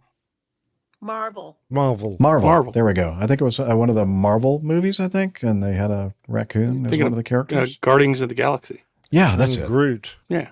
Guardians of the Galaxy. Is that what you're thinking was about, Brilliant. Captain Nick? Okay. Yeah, that's exactly what I'm thinking about. Okay. Well, You're anyway, welcome. so thank you, AJ. They have a picture. Yes, what? Okay, if you want to go, there's a picture of the raccoon. Okay, yeah, put it up there. There we go. There is a picture of a raccoon staring at somebody. Is that an actor? Seems like I a don't think I'll terrible get idea. my nose that close to a No. wild animal. Nope, not interested. It's a trained raccoon. But she was also alluding to the fact in Canada we have a airline called Porter Airlines, and Mhm. their little mascot is a raccoon. So these are Mr. Porter is the anthropomorphic brand mascot for Porter Airlines, a regional passenger carrier based in Toronto. They use Mr. Porter, a raccoon, to represent the airline's design values of modern, clean, and elegant, with an element of charm and surprise, reflecting a more refined, dignified era of air travel. I don't know about you, They're but trying to suggest raccoons a are raccoon is they're raccoons are like clean and elegant. in the trash. What do you call those things? They're alternately trash pandas. They're alternately known as trash pandas.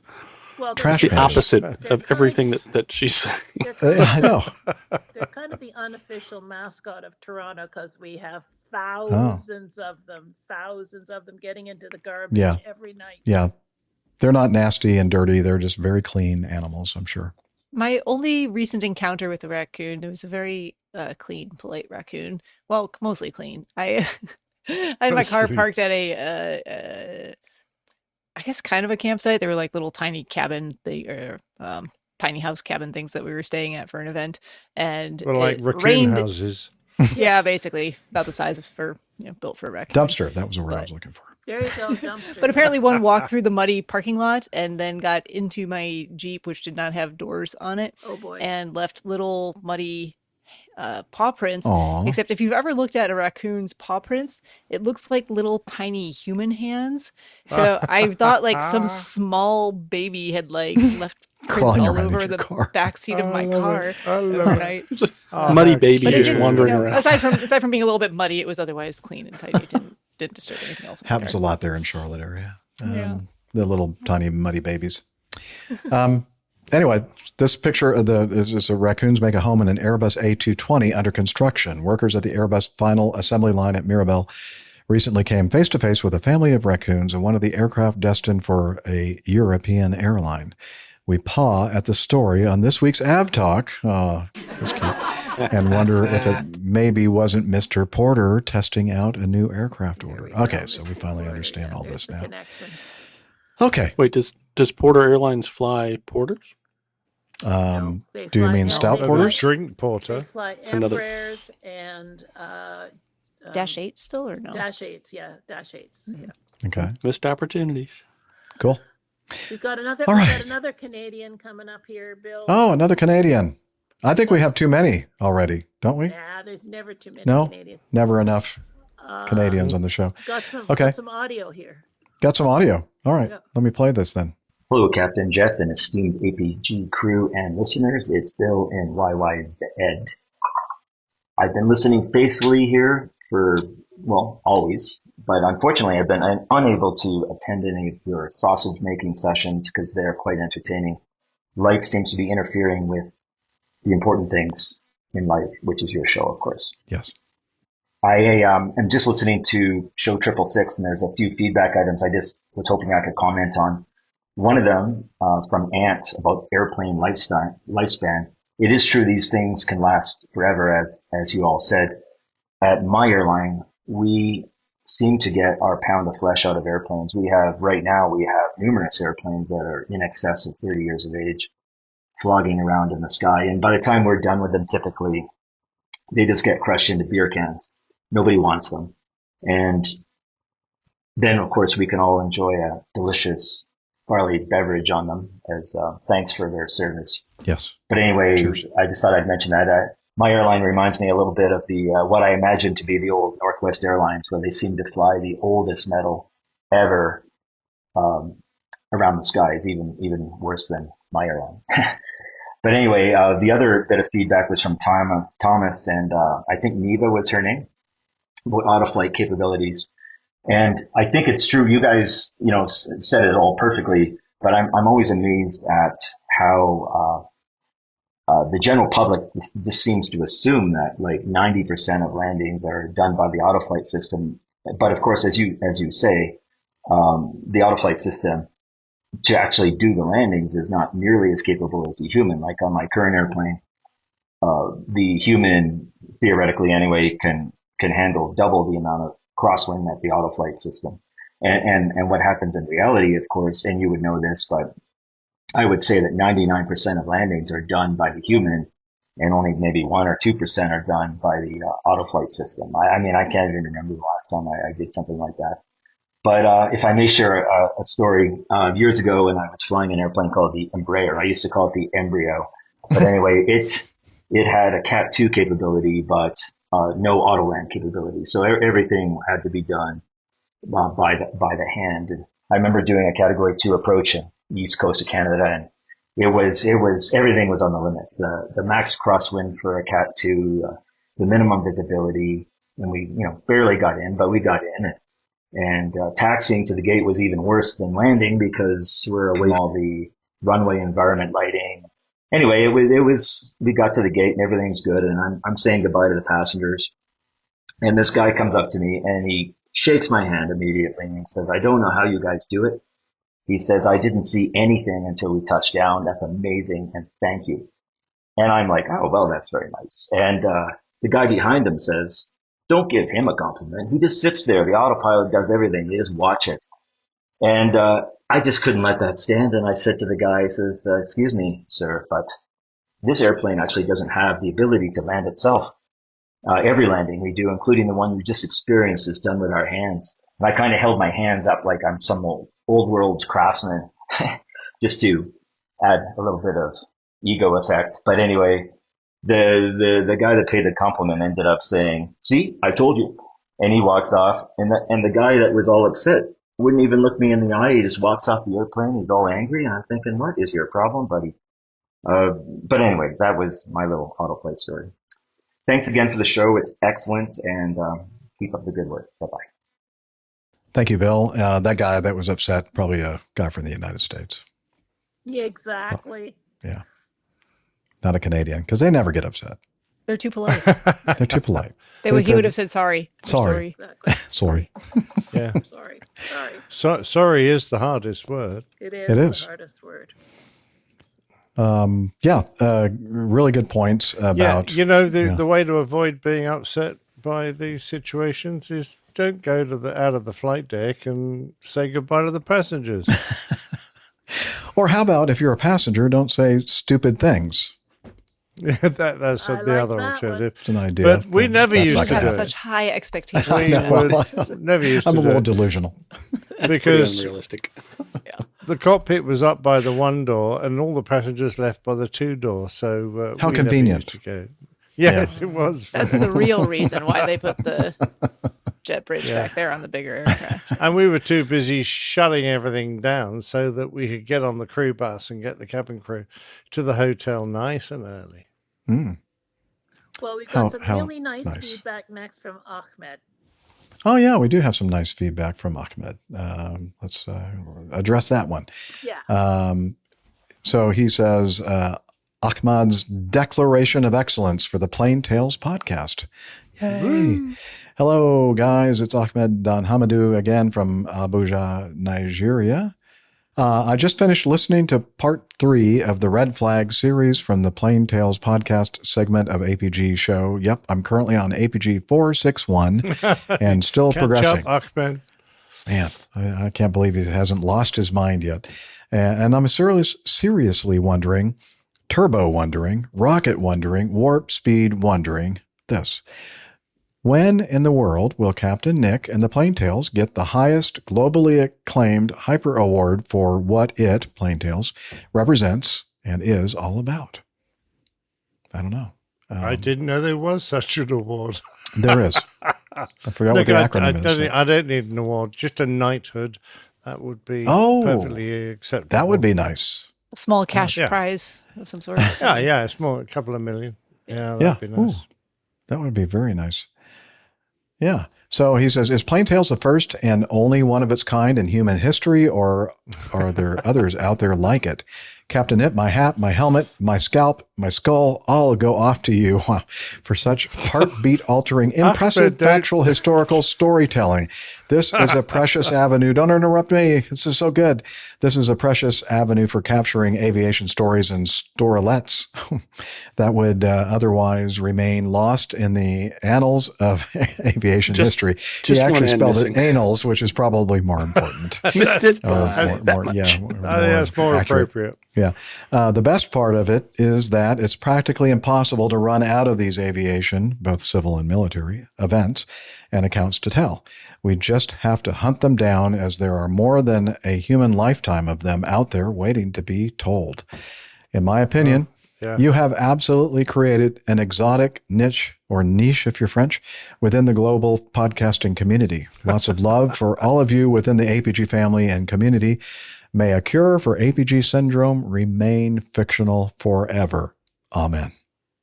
Wow. Here ends the reading. I don't care what y'all say. I like Ahmad. What a tsunami of praise. I'm completely overawed. Thank you very much indeed, Ahmed. That was absolutely lovely. Well deserved. Absolutely. Cheers. No, not really. But thank you all the same. Appreciate it. Yeah. Really do. Okay. Hope you're doing well, sir. He's been through a lot in the last few a lot years. on his plate. So, Jeff, we've got time yeah. for probably one or maybe two more. Okay. How about that video? Can we have the one from the stripper? The stripper? Excuse me? That's another show, Nick. That's another show. Oh, okay. It's still pictures, maybe. A few moments later.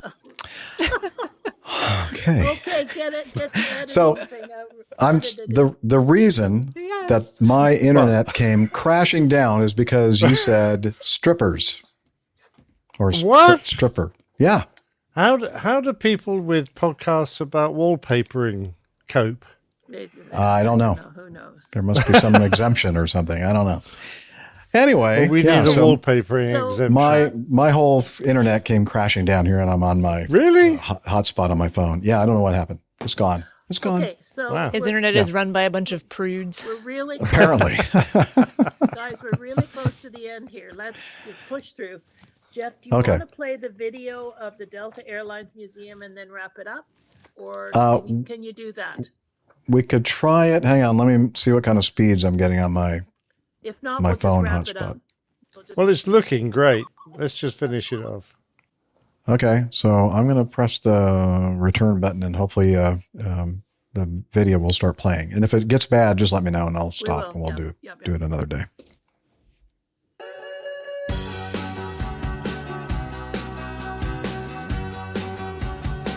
Hey, I've been there. I've too. been there too. Me 3, 4. We're looking at the Delta Flight Museum and the tail of a Delta jet. A dinosaur.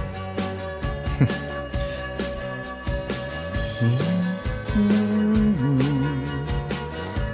a pretty high quality video. DC3, lovely. Yeah. Very nice photos, very high quality. Great music too. Hopefully it's not copyrighted. Well, I guess we'll find out. We're looking at a biplane and a monoplane. Some fancy color streaks. Color. Yeah. Whatever you call it. And there's a simulator.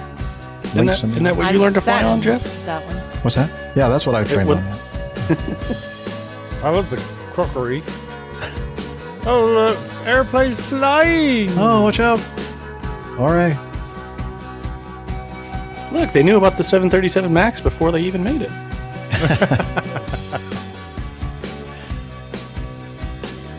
There. Since we're commenting, I think that we should show everybody's faces. Yeah. Why not?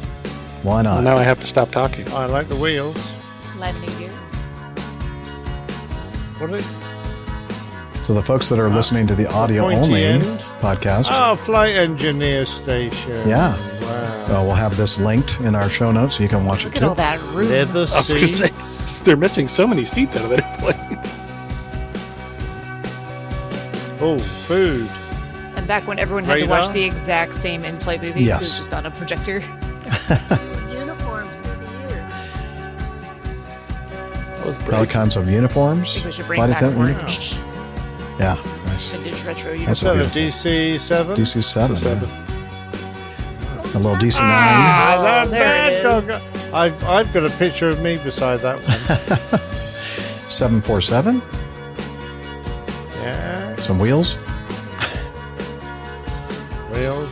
Wheels. Stairway. Wheels on the bus go round and Stairway to round. heaven. Ah, first class.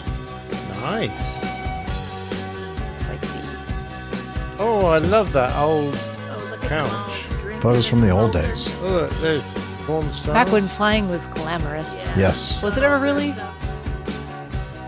More Maybe. glamorous than it is now. Sheepskin. Stop. Oh, wow. Empty airplane. Yeah, not many seats in this one. See all the guts of this airplane. Actually, it's nice photography. He's got the exposure. Beautiful. Oh, Nev would approve that cable man. Cord Bye-bye. management. Wire. Nev would appreciate it. Wow. That was great. Great video. Thank you, Mike Smith. Scenes from the Delta Airlines Museum. We're still Oh, a mini. looking at The things. next Yeah, little regional mini aircraft. That's Yeah. it. I Had little think. wings on it. That's the end. Delta Airlines hangar. Why does Delta have Morris Miners? I don't know. No. Yeah. That was great, Mike. Thank you. Yeah, great, Mike. Yeah, Thank you. that was well put together. Lovely job. Didn't see Mike at Oshkosh this year. Kind of surprised. I thought I would He see said he him. was going to be there. Or apparently Oh, when did he he? visited Atlanta. Oh, well, yeah, that was a while Good back. point. Good Yeah. point. Yeah, it didn't we got call We us. got a website, guys. Got a website. Yeah. Well, let's see what he. I should probably read what the words that he sent in with us. He said, "I flew in and out of Atlanta in April so that I could drive out to a GA, General Aviation, not Georgia, airport to test fly an RV-7 aircraft with the engine I'm planning to put in my RV-7 project. I had time to kill before I flew home, and I remembered some APG cadre had been to the Delta Airlines Museum at the ATL, so I went. What a great 2 hours I spent there. I had a good enough time. I thought I should share it with others, so I made a YouTube slideshow of my visit. It's on the perimeter of the airport, so easy to get to in your rental car or a quick Uber ride from the terminals." So that's what we just ended up watching. So for those of you It listening is. to the Yeah. Good photography. audio only, you should check it out. We'll have it in the show notes. Okay. All right. Website. Nice job. Okay. Oh, website. It's time to wrap it up. Wrap up time. Ding ding. Airlinepilotguy.com is our website. You can go there and learn all kinds of interesting things about us. Some of it actually accurate. Yeah. Only that's 50%. At least 50%. At least 50% accuracy. It's up to on you that. to figure out which 50% is Right. lies. Yeah, very true. Am I really retired? I don't know. I don't even exist Are on the website, so Well, oh, yeah, no, we should probably do something about that. Well, you're only Okay. 25%, so that's okay. Somehow that works. Okay. And we're also on social media, social meds. We are. It's only 50% accurate as well. But if you would like to check it out, you can head over to facebook.com/airlinepilotguy. Also X @APG Crew. If you're looking for Nick's weekly artwork for the shows and specifically for the hidden numbers that don't look like numbers and the logo and the penguin, that's All on right, too. Instagram. The jackass. Instagram.com/APG Crew. It's that penguin. I hope Am I that allowed people to say aren't getting the impression that we're not serious and, trying to make a professional production here. Because I don't know why they would think they wouldn't get that impression at all. okay, Sure. good. And the screen went away, but we're also on YouTube, and that's if you're watching this and the video of us, that's where you are right now. So congratulations, you found YouTube. We're waving at you from YouTube. YouTube.com/airline pilot guy and Slack. I did not see Hillel in Oshkosh. I missed him, unfortunately. He was there using my restroom in the RBS. Well, hello. If you were seeing him in the shower, I wouldn't have bothered. That's because he saw you, Captain Nick. All right. Let's see. So come over here and tell us about Slack. Hello. APG listeners, please join us on our Slack team. Slack is a communication, coordination, and sharing platform that works on your mobile, laptop, or browser. On Slack, we share news and ideas, we suggest episode and Plain Tales topics, we plan events and meetups. To get into the Slack team, please email me at slack@airlinepilotguy.com. That's SLACK, Sierra Lima Alpha Charlie Kilo @airlinepilotguy.com. Or send me a tweet with your preferred email address to @Hillel, and I'll send you an invitation. That's Hillel, spelled Hotel India 11 Echo 1, and see you in Slack. Thanks a lot, Hillel. Yeah. I'm curious, Jeff, which part of Hillel is the slackest? You see him often enough. It's a personal question. I can't really say. That would be kind of cruel and unusual for me to say anything. Is that like kissing and telling? Yes, very much like that. Don't get too many ideas from that. But thanks, Hillel, for doing that for us. Go in there for a while, Captain. Okay, thanks for the warning. All right. Well, it's obviously that bit's the slackest thing. He uses more than just the shower. Just let me put it that way. Ew. All right. And we also want to say a big thank you to Liz, our producer. Thank you, Liz, who has now joined us again on the big screen. I don't know how you do it. I don't know how I do it either. Or why I do it, really. She has a lot of patience, and she's not easily frustrated, as far as they know. And we'd also like to thank you very much. We love you. And we also like to thank and love our live chatters, our live audience. So thank you for hanging out with us each and every week. And, again, we're hoping to get to a normal, a regular schedule again. And we have, great things coming in the future. Maybe. I don't know. We still haven't talked about anything yet. Oh, it's news to me. When did we have a regular schedule? Well, okay. You guys are not helpful at all. Okay. Hey, I'm excited about this too. This is it's new stuff. great. That sounds cool. Okay. All right. I can't either. I've got a great thing. I don't really know what they are yet, but okay. Blue skies, everybody. Yeah. Wishing you all clear skies, unlimited visibility, and tailwinds. Take care, and God bless. Cheers, y'all. Bye, everybody. You're welcome. See you next time.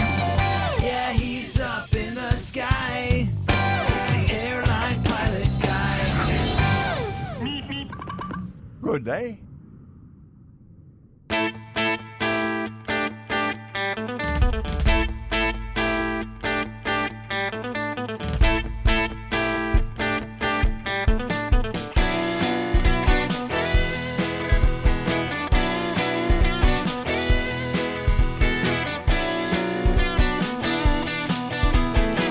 I used to be such a good pilot till I started APG. I opened doors for little old ladies. I helped them to their seats. Airline pilot guy, I fly America. Oh, airline pilot guy, he can land in heavy fall. I got no friends 'cause I'm always flying. I just don't have the time. But I can land this old plane. I can land it just fine. Airline pilot guy, I fly America. Oh, airline